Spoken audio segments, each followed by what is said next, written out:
What's going on, guys? I don't have a whole lot of progress from the last video, so I wanted to make a video and talk about wheel and tire combos on the Rambler. It is still in here. I'm going to do a couple of little hose things, just wrapping up like the vacuum lines and such. And then we'll probably try and get it running on Monday.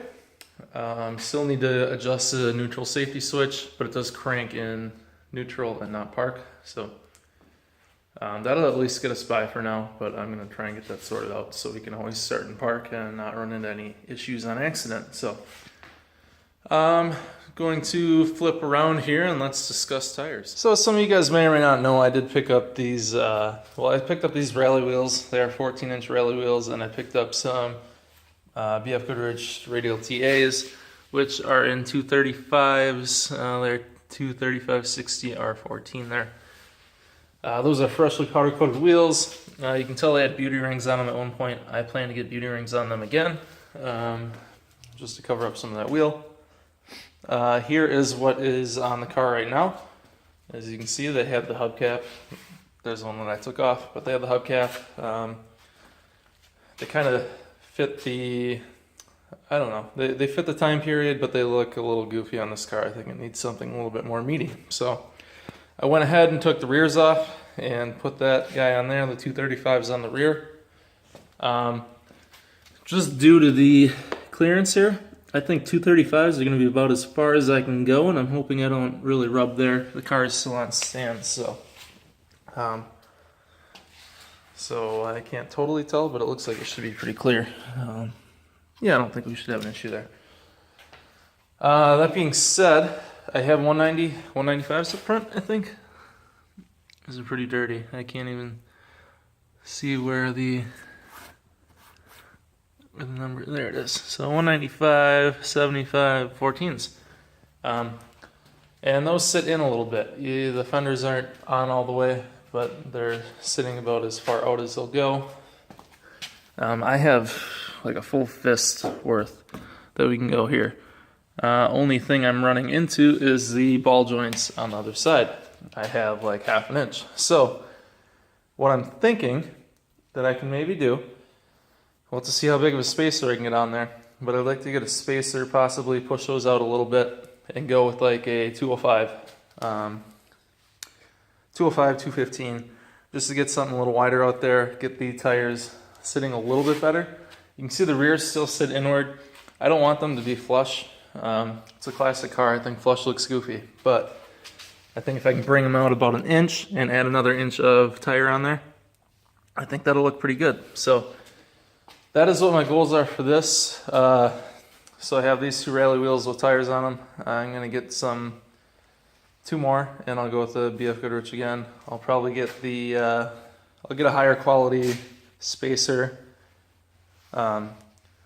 So it'll bolt onto my lugs, and then it has the extra lugs. I don't want to just go with the spacer and hope I have enough stud left. So that's where I'm at with that. I'll just kind of touch in the engine bay here again, since it was a little dark when I did it last. Here's how it looks. I do have the intake out, obviously. So when we're installing here, dirt and stuff. When we're installing, I screwed up the intake back there, just hitting it on the brake lines. Probably should have waited to do the brake lines, but whatever, we're learning. But everything else went in pretty easy. I did end up getting a new intake manifold, because if you guys recall, I had a Carter intake manifold bolt pattern, and so it needed that adapter. Now, I'm not a big fan of running that adapter, especially because when I did this, I had my vacuum plate under there.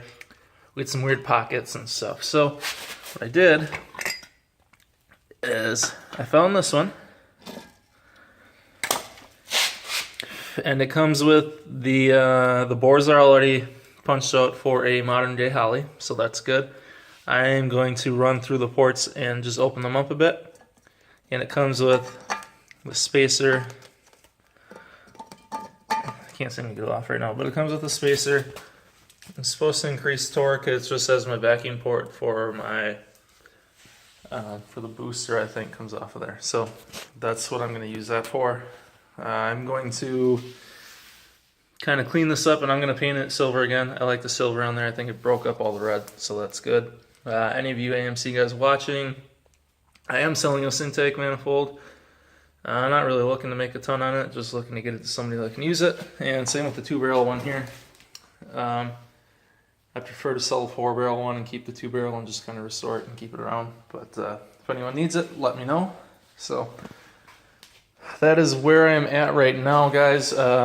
Any comments on the wheel and tire setup, feel free to let me know.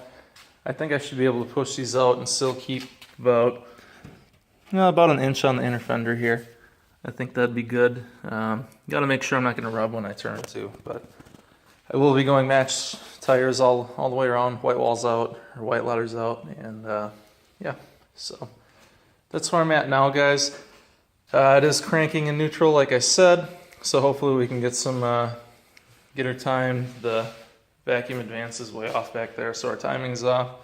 And I think we jumped a couple of teeth when putting the distributor in. What I did do is I went and got my spare distributor, and I'm going to use that to prime the oil since I can't seem to find a Gen 1 priming tool. So I'm going to do that today, going to clean that up, or sometime this week. But yeah, that's kind of where we're at here. I wanted to give everyone an update just on the tires. I think just kind of looking at it like this and then running over to the other side and seeing what those tires look like. It's kind of hard to see here, but I think those look a lot better. I was a little iffy on the gray at first, but I think once I get the beauty rings on there, they're gonna really pop and look good. So guys, I was gonna end that vlog there, but I did make a little bit of progress today. I got kind of busy at work, so I didn't get a whole lot done, but I did get some oil up at the top of the heads, so I was getting on the rockers and the valve springs. So I actually took my old distributor, or not my old one, I had a spare one. You can kind of see it right there, but I had a spare one, and I just took the gear out and cleaned it up and used that to kind of prime the oil by hand. I can't seem to find a Gen 1 AMC oil priming tool, so that seems to have done the trick. I can't really test my oil pressure, but we'll know by the dummy light when we try to start it up. I guess that's what we're gonna have to go with for now. So I did get that done. I did some porting as well, so let me flip around here. So this is a new manifold I have. I just opened up those ports a good bit. That one is the, it's like a heater crossover from the exhaust that warms up the vacuum for the choke. And then just got that taken care of all the way around. So ports are looking good. They're pretty much gasket matched. I could have went a little deeper. I don't know if you can see in the video. I have my silver lines up here. I could have went a little deeper, but I don't want that to heat cycle and crack, so that's going to do it for me. I did get that all cleaned up too and scuffed up. I'm going to paint that silver like the other side. So that's where that is at, and we're good on pressure here.